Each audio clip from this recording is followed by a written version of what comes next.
Hello students, स्वागत है आपका आईसीटी वर्चुअल क्लासेस में। मैं हूं कविता, आपकी बायो टीचर। उम्मीद करती हूं आप सभी अच्छे होंगे और स्वस्थ होंगे। क्लास हम अपना चैप्टर कंटिन्यू करेंगे जिसका नाम है ह्यूमन रिप्रोडक्शन। यहाँ पे अभी तक हमने देखा है गैमीट का फॉर्मेशन किस प्रकार से होता है और हमने यहाँ पे मेल का रिप्रोडक्टिव जो सिस्टम है उसे भी स्टडी किया है। आज हम यहाँ पे देखेंगे कि जो यहाँ पे गैमीट फॉर्मेशन हुआ है किस प्रकार से हॉर्मोन्स ने उन्हें रेगुलेट किया है। तो आइए चलते हैं स्मार्ट बोर्ड की तरफ।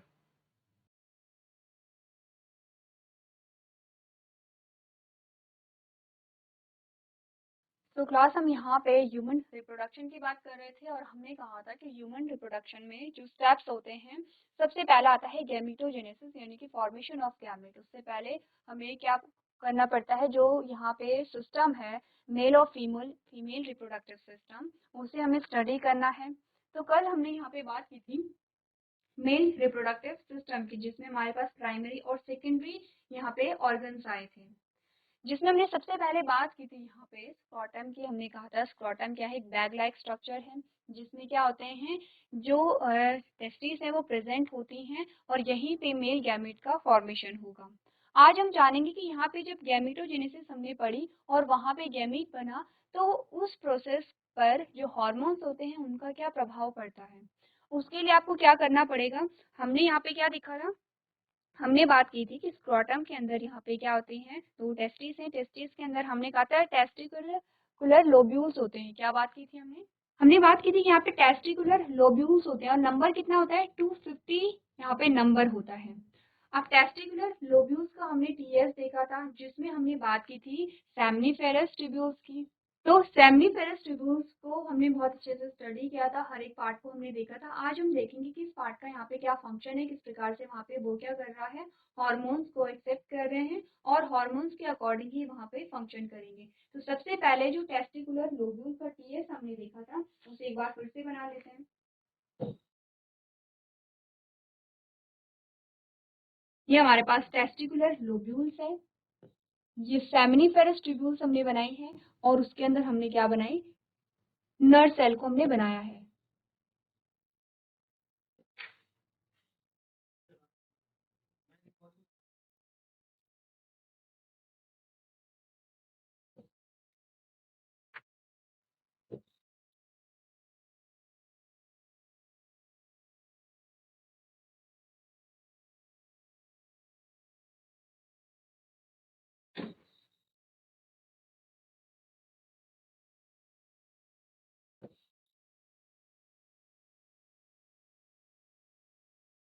ये हमारे पास क्या आ जाती हैं, नर्व सेल आ जाती हैं। उसके अलावा हमने यहाँ पे बनाए थे स्पर्मेटोगोनिया।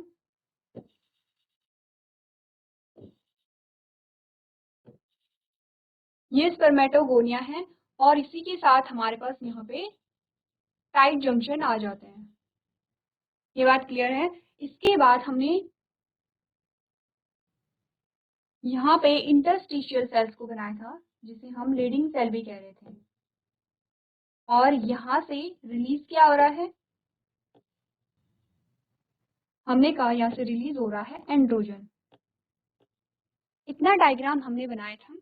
अब आपको ध्यान क्या देना है, हम यहाँ पे पढ़ क्या रहे हैं कि जो हार्मोन किस प्रकार से यहाँ पे रेगुलेट कर रहे हैं, किसे, जब यहाँ पे गैमेटोजेनेसिस हो रही है।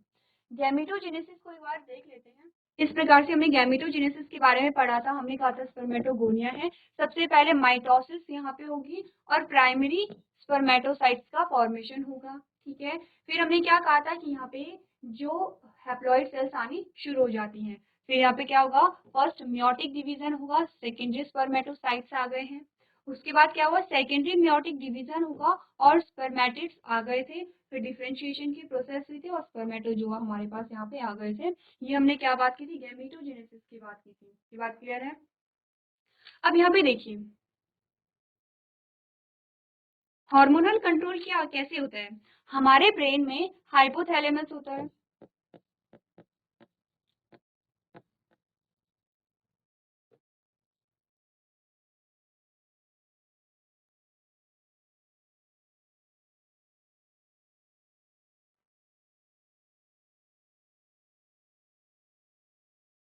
ये हमारे ब्रेन में हाइपोथैलेमस होता है। हाइपोथैलेमस से यहाँ पे गोनाडोट्रोपिन रिलीजिंग हार्मोन सिक्रीट होगा। क्या इसकी फुल फॉर्म होगी? Gonadotropin releasing hormone. ठीक है, ये जो हार्मोन है कहाँ पे जाएगा? पिट्यूटरी ग्लैंड में जाता है।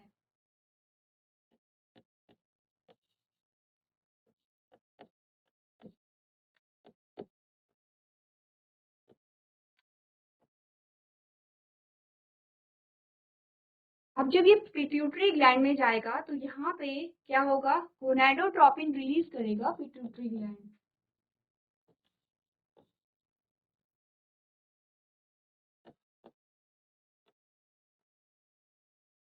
बात क्लियर है? अब जब गोनाडोट्रोपिन यहाँ पे रिलीज हुआ तो इसने दो प्रकार के हार्मोन्स को यहाँ पे रिलीज किया। क्या? LH और FSH।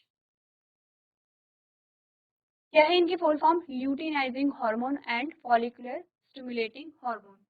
इन हार्मोन्स का नाम यहाँ पे जो जब हम पढ़ेंगे फीमेल रिप्रोडक्टिव सिस्टम में, हम वहाँ पे गैमेटोजेनेसिस पढ़ रहे होंगे, दोनों नाम वहाँ पे आएंगे। ठीक है, और LH को हम एक और चीज कहते हैं, ICSH।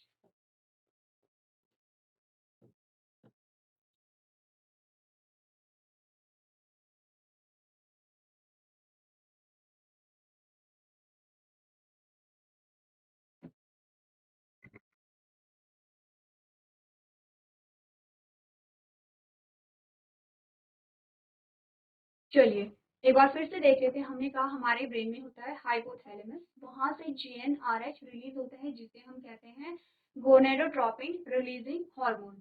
ये कहाँ जाएगा? पिट्यूटरी को पे जाएगा, पिट्यूटरी को स्टिमुलेट करेगा गोनेडोट्रोपिन के रिलीज होने के लिए। गोनेडोट्रोपिन से यहाँ पे दो प्रकार के हार्मोन रिलीज होंगे जिन्हें हम कह रहे हैं LH और FSH।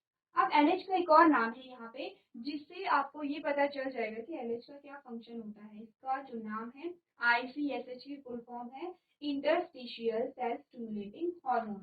तो इंटरस्टिशियल सेल्स हमने कहाँ पढ़ी थी? ध्यान दीजिए, जब हमने यहाँ पे टेस्टिकुलर लोब्यूल्स के बारे में हमने पढ़ा था तो हमने लीडिंग सेल को इंटरस्टिशियल सेल कहा था। तो लिख देते हैं। अब हम अपनी लेबलिंग कर लेते हैं जिससे कि हमें आसानी से समझ आ जाए।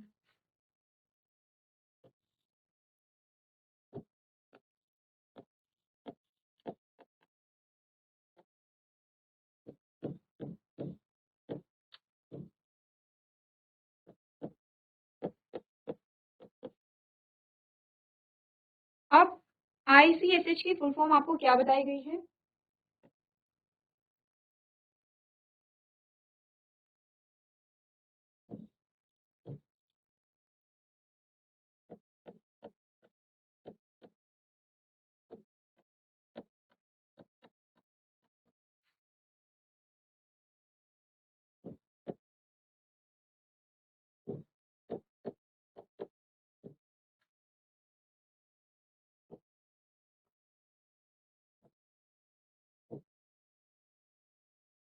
Interstitial cell stimulating hormone. अब क्या होगा? जो इंटरस्टिशियल सेल स्टिमुलेटिंग हार्मोन होता है वो क्या करेगा? जो लीडिंग सेल है उसे स्टिमुलेट करेगा और यहाँ से टेस्टोस्टेरोन का क्या होगा? प्रोडक्शन होगा। ठीक है, यही बात हमने की है। हमने कहा है इसने क्या किया? यहाँ पे टेस्टोस्टेरोन का प्रोडक्शन किया।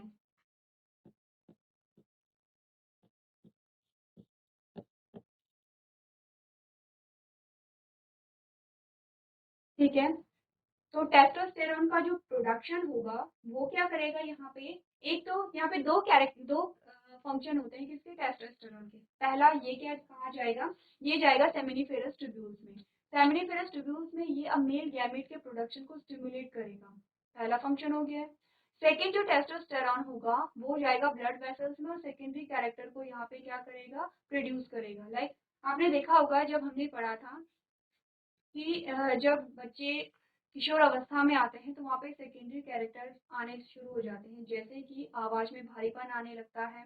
और हमने पढ़ा था जब आप क्लास 8 में थे तो हमने देखा था यहाँ पे गर्ल्स और बॉयज दोनों में अलग अलग कैरेक्टर यहाँ पे प्रोड्यूस होते हैं। तो क्यों प्रोड्यूस हो रहे हैं? ध्यान रखिए, यहाँ पे बात हो रही है मेल की। तो मेल में क्या आता है, जो टेस्टोस्टेरोन होगा वो सेकेंडरी कैरेक्टर को भी यहाँ पे प्रोड्यूस करेगा और यहाँ पे male gamete that is sperm की प्रोडक्शन में भी क्या करेगा, हेल्प करेगा। ठीक है, दोनों बात क्लियर है। तो यहाँ पे लिख देते हैं कि एक तो क्या करेगा, गैमेट का फॉर्मेशन करेगा और एक क्या करेगा, सेकेंडरी कैरेक्टर, सेकेंडरी कैरेक्टर्स को यहाँ पे प्रोड्यूस करेगा। यहाँ तक की बात क्लियर है। अब क्या है, हमारे पास एक और हार्मोन है दैट इज एफएसएच। एफएसएच का यहाँ पे फंक्शन क्या होगा, देखिए एफएसएच क्या करेगा, नर्व सेल को यहाँ पे स्टिमुलेट करेगा। अब ध्यान दीजिए, नर्व सेल हमारे पास कहाँ पे है, आपको यहाँ पे ये जो सेल आपको दिखाई गई है ये क्या है, यहाँ पे नर्व सेल है। ठीक है, तो हमने क्या बात की, हमने कहा जो यहाँ पे एफएसएच होगा वो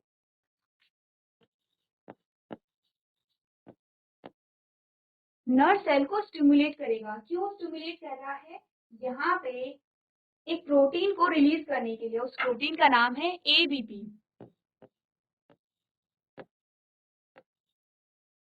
क्या है एबीपी की फुल फॉर्म, एबीपी की फुल फॉर्म है एंड्रोजन बाइंडिंग प्रोटीन। अब देखिए क्या होता है, फिर से देख लेते हैं एक बार। हमने कहा कि यहाँ पे क्या होगा, इंटरस्टिशियल सेल स्टिमुलेटिंग हार्मोन क्या करता है, लीडिंग सेल जिसे हम इंटरस्टिशियल सेल कह रहे हैं उसे स्टिमुलेट करेगा।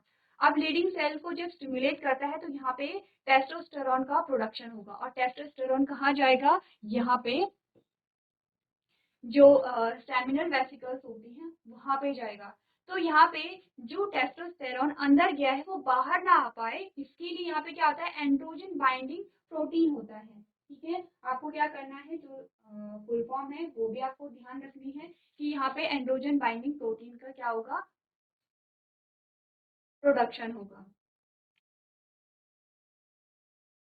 अब हमारे पास सारी चीजें आ गई हैं, फिर से समराइज करते हैं। उससे पहले एक और चीज यहाँ पे होती है, देखिए फिर से देख लेते हैं। हमने कहा हाइपोथैलेमस से गोनाडोट्रोपिन रिलीजिंग हार्मोन रिलीज हो रहा है, वो कहाँ जाएगा, पिट्यूटरी ग्लैंड पे जाएगा। पिट्यूटरी ग्लैंड को स्टिमुलेट करेगा, वो क्या करेगा, गोनाडोट्रोपिन को यहाँ पे रिलीज करता है। गोनाडोट्रोपिन दो प्रकार का होता है, एलएच और एफएसएच। एलएच को हम क्या कहते हैं, आईसीएसएच भी कहते हैं, यानी कि इंटरस्टिशियल सेल स्टिमुलेटिंग हार्मोन भी यहाँ पे कहा जाता है। अब जब इसका नाम ही हमें बता रहा है इंटरस्टिशियल सेल स्टिमुलेटिंग, यानी कि ये क्या करेगा, ये हार्मोन इंटरस्टिशियल सेल को स्टिमुलेट करेगा। इंटरस्टिशियल सेल को स्टिमुलेट करने के बाद यहाँ पे क्या होगा, टेस्टोस्टेरोन रिलीज होगा। ठीक है, देखिए अब टेस्टोस्टेरोन अगर रिलीज यहाँ पे हुआ तो ये कहाँ पे जाएगा, सेमिनिफेरस ट्यूब्यूल में जाएगा। ये कहाँ जाएगा, सेमिनिफेरस ट्यूब्यूल में जाएगा। सेमिनिफेरस ट्यूब्यूल में जब ये गया तो यहाँ पे ये क्या करेगा, स्पर्म प्रोडक्शन के लिए रिस्पॉन्सिबल होगा। अब यहाँ पे जो टेस्टोस्टेरोन होगा ये बाहर ना आए, इसके लिए जो एफएसएच है वो क्या करेगा, नर्व सेल को स्टिमुलेट करेगा। नर्व सेल यहाँ पे एबीपी को रिलीज करेगा। क्या है, एबीपी एंड्रोजन बाइंडिंग प्रोटीन है। एंड्रोजन बाइंडिंग प्रोटीन क्या करता है, जो टेस्टोस्टेरोन है इसे ये क्या करता है, सेमिनिफेरस ट्यूब्यूल से बाहर नहीं आने देता है। ठीक है, ये बात क्लियर है। अब देखिए क्या होता है, ये प्रोसेस चल रही है, लेकिन ऐसा नहीं है कि ये प्रोसेस कंटिन्यूसली चलती रहेगी। जहाँ पे क्या होगा, एलएच और एफएसएच का जब प्रोडक्शन ज्यादा हो जाता है तो क्या होगा, यहाँ पे फिर नेगेटिव फीडबैक जाता है। यहाँ पे एलएच और एफएसएच का जब प्रोडक्शन ज्यादा हो जाता है तो ये क्या करेगा, ये पिट्यूटरी ग्लैंड पे जाएगा और उसे क्या देगा, नेगेटिव फीडबैक देगा। यानी कि ये पिट्यूटरी ग्लैंड को स्टिमुलेट करेगा कि अब यहाँ पे एलएच और एफएसएच के प्रोडक्शन को रोक दिया जाए। ठीक है, इसे हम क्या कहते हैं, नेगेटिव फीडबैक कहते हैं। तो इसीलिए आपने आपसे पूछा जा सकता है कि यहाँ पे जब भी गैमेटोजेनेसिस हुई है तो हार्मोन्स का यहाँ पे क्या इफेक्ट होता है। तो आपने क्या करना है, इस प्रकार से आपने एक लाइन डायग्राम के माध्यम से समझाना है कि किस प्रकार से एलएच और एफएसएच ने क्या किया, गैमेटोजेनेसिस में पार्टिसिपेट किया। और यहाँ पे क्या हुआ, जब एलएच और एफएसएच का जो प्रोडक्शन है वो ज्यादा हो जाता है तो एफएसएच और एलएच क्या करते हैं, नेगेटिव फीडबैक देता है पिट्यूटरी ग्लैंड को, क्योंकि कहाँ से रिलीज हो रहे हैं, पिट्यूटरी ग्लैंड से ही रिलीज हो रहे हैं। तो ये बात क्लियर है। तो इसी को हमने क्या कहा, यहाँ पे हमने कहा हार्मोनल कंट्रोल ऑफ स्पर्मेटोजेनेसिस। तो पढ़ लेते हैं जो चीजें अभी तक हमने यहाँ पे की है। हमने कहा है spermatogenesis initiate due to the increase in secretion of a gonadotropin releasing hormones by hypothalamus. ठीक है, यही हमने बात की। हमने कहा हाइपोथैलेमस से क्या हो रहा है, गोनाडोट्रोपिन रिलीजिंग हार्मोन, जिसे हमने क्या लिखा था, जीएनआरएच लिखा था। ठीक है, सेकंड हमने क्या बात की, हमने कहा इंक्रीज इन जीएनआरएच। अब आप GnRH को ऐसे नहीं लिखेंगे,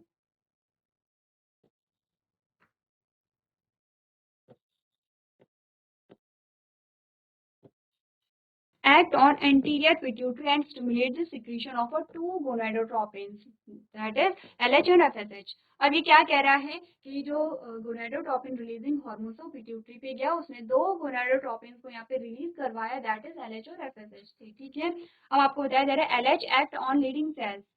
लीडिंग सेल को क्या कह रहे हैं, इंटरस्टिशियल सेल्स हम यहाँ पे कह रहे हैं। तो इसने क्या किया, लीडिंग सेल्स पे क्या क्या स्टिमुलेट किया और यहाँ पे क्या सिक्रीट हुआ, एंड्रोजन का सिक्रीशन यहाँ पे हुआ है। FSH का आपको बताया गया, FSH act on Sertoli cells stimulate secretion of some factors which help in spermatogenesis. ठीक है, और यहाँ पे क्या होगा, अब स्पर्मेटोजेनेसिस की प्रोसेस हुई और गैमीट का यहाँ पे फॉर्मेशन हुआ। इंपॉर्टेंट है ये पॉइंट, आपको हार्मोन्स के बारे में पूछा जा सकता है, तो इसे आप अपनी कॉपी में नोट कर सकते हैं। चलिए नेक्स्ट जो हमारे पास टॉपिक आता है वो है structure of male gamete, that is sperm. आपको ये स्ट्रक्चर पूछा जाता है, तो आपको मैंने बताया था कि ये जो स्ट्रक्चर है 3 पार्ट में डिवाइडेड है, हेड है, नेक है और टेल है। तो क्या क्या चीजें आपको बताई गई है, sperm is a microscopic structure. ठीक है, नेक्स्ट आपको बताया गया है composed of head, neck, middle piece and tell.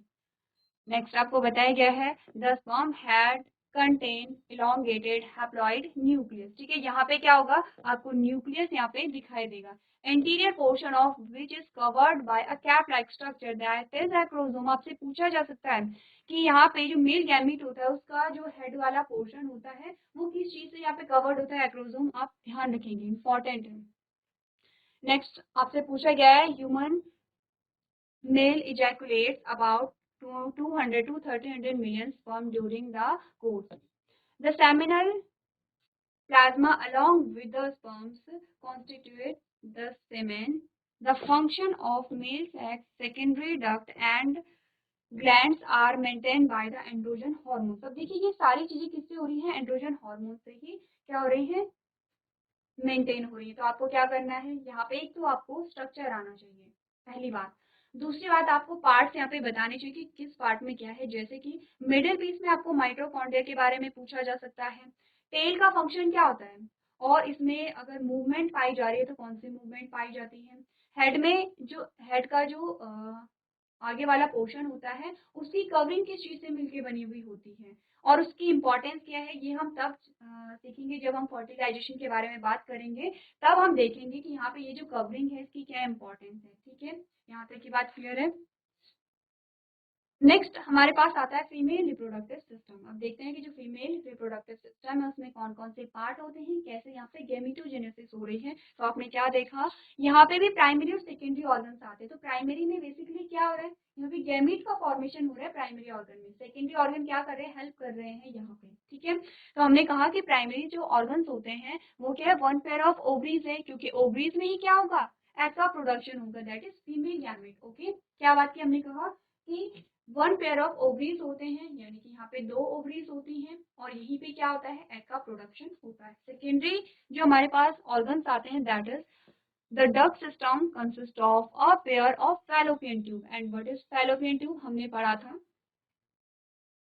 Fallopian tube ही वो रीजन है जहाँ पे फर्टिलाइजेशन पाया जाता है। यूट्रस है, यूट्रस वो है वो स्थान है जहाँ पे क्या होता है, जो एम्ब्रियो है उसका डेवलपमेंट होता है, that is cervix and vagina. ये हमारे क्या होता है, जो फीमेल रिप्रोडक्टिव सिस्टम है उसकी ओपनिंग यहाँ पे हमारे पास आती है। ठीक है, नेक्स्ट हमारे पास हम बात करेंगे एक्सटर्नल जेनिटेलिया और मैमरी ग्लैंड के बारे में। ओके, तो ये हमारे पास क्या है, जो फीमेल रिप्रोडक्टिव सिस्टम है उसके हमारे पास अलग अलग पार्ट आते हैं।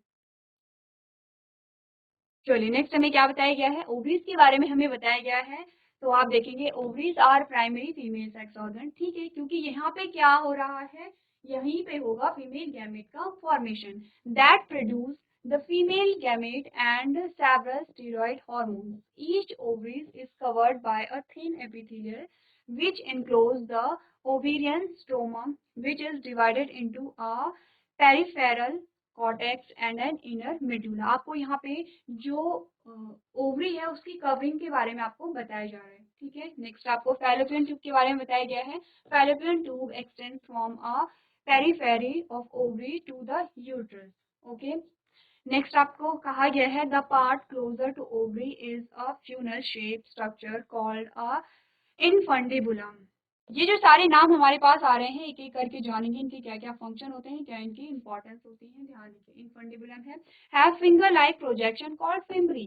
ठीक है, अब ये कह रहे हैं कि जो फैलोपियन ट्यूब होता है, जो ओवरी की साइड जो पोर्शन होता है फैलोपियन ट्यूब का, उसे हम इनफंडिबुलम कह रहे हैं। और इनफंडिबुलम में क्या आता है, फिंगर लाइक स्ट्रक्चर होते हैं। कैसे, देखिए इस प्रकार से फिंगर लाइक प्रोजेक्शन यहाँ पे पाए जाते हैं। ठीक है, तो इसे हम क्या कह रहे हैं, इनफंडिबुलम कह रहे हैं। फिम्बरी किसे कह रहे हैं, ये जो फिंगर लाइक स्ट्रक्चर होते हैं। क्या इंपॉर्टेंस होती है फिम्बरी की, देखिए जब यहाँ पे ओवरी से एग रिलीज होगा तो फिम्बरी क्या करते हैं, जो एग है वो फैलोपियन ट्यूब में आ जाए, उसमें इंपॉर्टेंस किसकी होगी, फिम्बरी की ही होगी। ठीक है, डिटेल में जानेंगे कि कैसा इनका स्ट्रक्चर होता है और क्या इनका यहाँ पे फंक्शन होता है। चलिए, नेक्स्ट आपको इनफंडिबुलम के बारे में बताया गया है। Infundibulum leads to ampulla and join with the uterus with isthmus. Uterus is pear-shaped structure and also called a womb. ठीक है, जो यूट्रस का शेप होता है पेयर शेप का यहाँ पे होता है। चलिए, ये हमारे पास स्ट्रक्चर आ गया है किसका, फीमेल रिप्रोडक्टिव सिस्टम का। देख लेते हैं कौन कौन से पार्ट यहाँ पे आते हैं। देखिए, सबसे पहले बात कर लेंगे यहाँ पे किसकी, ओवरी की। ये आपको जो दो शेप दिखाई दे रहे हैं, क्या है ये, ओवरी है। ठीक है, नेक्स्ट यहाँ पे क्या होगा, अब फैलोपियन ट्यूब के बारे में बात कर लेते हैं। ये पूरी क्या है, फैलोपियन ट्यूब है, आपको दिखाई गई है। ठीक है, और ये जो फिंगर लाइक प्रोजेक्शन है, यही क्या होते हैं, फिम्बरी होते हैं। ये वाला जो पोर्शन है इसे हम क्या कहते हैं, यूट्रस कहते हैं। और यहीं पे क्या होगा, एम्ब्रियो डेवलप होगा। देखिए होगा क्या, यहाँ से जो एग है वो फिम्बरी के द्वारा कहाँ जाएगा, फैलोपियन ट्यूब में यहाँ पे आ गया है। ये बात क्लियर है। अब यहाँ पे क्या होगा, देखिए यहीं पे मेल गैमीट भी आएगा। यहीं पे क्या होगा, फर्टिलाइजेशन होगा, जाइगोट फॉर्म होगा। अब जाइगोट में फिर से कुछ डेवलपमेंट होंगे और कुछ टाइम के बाद ये जो जाइगोट यहाँ पे बना है, ये बाद की स्टेज है, जाइगोट बन गया है। अब यहाँ पे इम्प्लांटेशन होगा। तो इम्प्लांटेशन कहाँ पे होगा, यहाँ पे, या तो यहाँ पे होगा या फिर यहाँ पे होगा। ठीक है, दोनों में से एक जगह यहाँ पे क्या होगा, इम्प्लांटेशन होगा, यहीं पे एम्ब्रियो का डेवलपमेंट होगा। तो ये इसे हम क्या कहते हैं, गर्भाशय भी कहते हैं। ठीक है, अब बात कर लेते हैं वॉल्स ऑफ यूट्रस की, क्योंकि इम्पोर्टेंट यही है, वॉल्स ऑफ यूट्रस। तो आपके पास यहाँ पे यूट्रस की कितनी वॉल आती है, 3 वॉल आती है, दैट इज पेरीमीट्रियम, मायोमीट्रियम और एंडोमीट्रियम। ठीक है, तो पेरीमीट्रियम क्या आता है, एक्सटर्नल मेम्ब्रेन है। यहाँ पे जो पेरीमीट्रियम होगी वो एक्सटर्नल मेम्ब्रेन है, आपको यहाँ पे भी दिखाई गया है। कहाँ पे है, देखिए ये जो आउटर मोस्ट लेयर है इसे हम क्या कह रहे हैं, पेरीमीट्रियम कह रहे हैं। ठीक है, उसके बाद हमारे पास मायोमीट्रियम आता है। तो पेरीमीट्रियम के बाद मायोमीट्रियम आएगा, कौन सा, ये जो बीच वाला पोर्शन आपको दिखाई दे रहा है ये क्या है, मायोमीट्रियम है। और सबसे अंदर वाला जो आपको दिखाई दे रहा है इस प्रकार की जो लेयर है इसे हम क्या कहते हैं, एंडोमेट्रियम कहते हैं। ठीक है, तो मायोमेट्रियम के बारे में पढ़ लेते हैं। हमने कहा middle thick layer of smooth muscles which exhibit strong contraction during the delivery of a baby. अब यहाँ पे आपको मायोमेट्रियम की का जो फंक्शन है वो बताया जा रहा है कि जब यहाँ पे डिलीवरी का टाइम होता है तो जो मायोमेट्रियम होता है उसमें कॉन्ट्रैक्शन होगा। ठीक है, जब कॉन्ट्रैक्शन होगा तो जो वहाँ पे एम्ब्रियो है, जो वहाँ पे चाइल्ड होगा वो क्या होगा, नीचे की ओर पुश करेगा। ठीक है, आपको मायोमेट्रियम का फंक्शन पता चल गया है। अब आता है हमारे पास एंडोमेट्रियम, जो कि इंपॉर्टेंट है और एंडोमेट्रियम को हम डिटेल में भी पढ़ेंगे। क्या फंक्शन होता है इस एंडोमेट्रियम का, आपने देखा, line the uterus ball and undergoes a cyclic changes during the menstrual cycle. अब यहाँ पे जो मेंस्ट्रुएशन की प्रोसेस होती है वो क्यों होती है, एंडोमेट्रियम के कारण होती है। अब देखिए यहाँ पे क्या आता है, हमें पता है कि जो यहाँ पे मेंस्ट्रुएशन की साइकिल होती है 28 डेज की होती है। ठीक है, अब इस दौरान क्या होता है, यहाँ पे जो एंडोमेट्रियम है उसका फॉर्मेशन होता है। एंडोमेट्रियम यहाँ पे बनती है, क्यों बनेगी, ताकि यहाँ पे जो फर्टिलाइजेशन हो जाए और जाइगोट बन जाए। जाइगोट के कुछ डेवलपमेंट के बाद जब यहाँ पे इम्प्लांटेशन होगा तो ये क्या करेगा, नरिशमेंट प्रोवाइड करेगा उसे। जब वहाँ पे एम्ब्रियो का डेवलपमेंट हो रहा होगा तो क्या करेगा, ये उसे नरिशमेंट प्रोवाइड कराएगा, कौन, एंडोमेट्रियम। ठीक है, इसीलिए क्या होता है, प्रिपरेशन चलती रहती है। जो यहाँ पे फीमेल रिप्रोडक्टिव सिस्टम है यहाँ पे प्रिपरेशन चलती रहती है। अब यहाँ पे क्या हुआ, देखिए, यहाँ पे फर्टिलाइजेशन की प्रोसेस नहीं हुई, तो यहाँ पे जो एग होगा, एग यहाँ से रिमूव हो जाएगा। तो जैसे ही एग यहाँ पे रिमूव होगा, एंडोमेट्रियम का कोई कार्य यहाँ पे नहीं बचेगा। तो एंडोमेट्रियम भी क्या हो जाती है, यहाँ से एंडोमेट्रियम भी रिमूव यहाँ से हो जाती है, और इसी को हम क्या कहते हैं, मेंस्ट्रुएशन कहते हैं। आपको क्या करना है, सबसे पहले तो आपको जितने भी रिप्रोडक्टिव सिस्टम पढ़ाए जा रहे हैं वो आपको अच्छे से पता होने चाहिए, आपको ड्रॉ करना आना चाहिए, हर एक जो ऑर्गन है उसका नाम आपको पता होना चाहिए, ठीक है। उसके बाद अगर हम यहाँ पे फीमेल रिप्रोडक्टिव सिस्टम की बात करें, तो आपको ये जो लेयर है, यहाँ पे जो यूट्रस की लेयर है, तीनों लेयर कहाँ पे होती हैं और फंक्शन किसका क्या है वो आपको पता होना चाहिए। तो ये जो इम्पोर्टेंट पॉइंट है इसे आप अपनी कॉपी में नोट कर सकते हैं।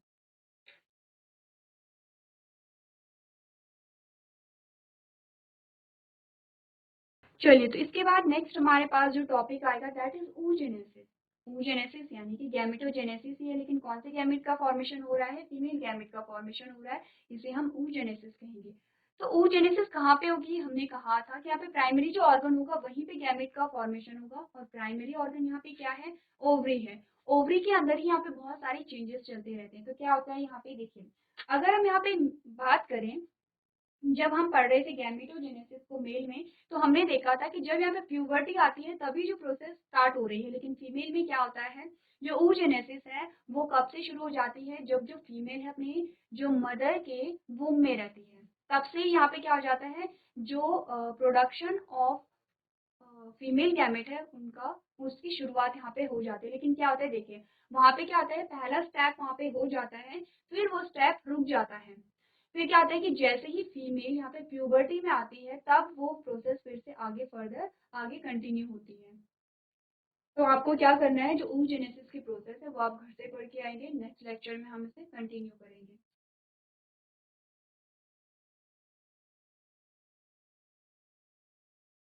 तो क्लास आज के सेशन में हम इतना ही करेंगे। अभी तक क्लास में बने रहने के लिए आपका धन्यवाद।